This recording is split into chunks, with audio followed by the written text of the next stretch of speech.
இஸ்ரேலின் ஹைபா நகரில் ஈரான் நடத்திய ஏவுகணை தாக்குதலில் கட்டிடங்கள் மற்றும் கார்கள் சேதமடைந்தன. இந்த தாக்குதலில் முதியோர் பாதுகாப்பு மையம் ஒன்று சேதமடைந்ததாக இஸ்ரேலிய ராணுவ அதிகாரிகள் தெரிவித்தனர்.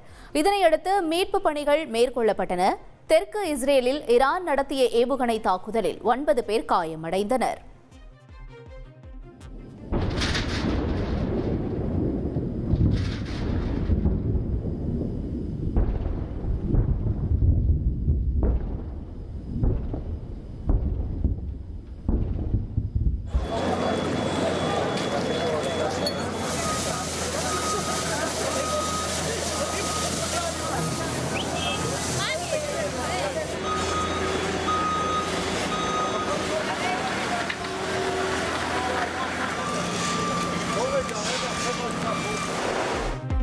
அமெரிக்காவை ஈரான் தாக்கினால் மோசமான விளைவுகளை எதிர்கொள்ளும் என அமெரிக்க அதிபர் டொனால்ட் ட்ரம்ப் எச்சரித்துள்ளார்.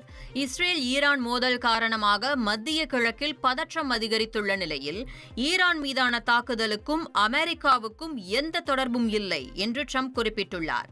எந்த வகையிலும் வடிவிலும் ஈரான் தாக்கினால் அமெரிக்க ஆயுதப்படை முழு பலத்துடன் களமிறங்கும் என்றும் அவர் எச்சரித்துள்ளார்.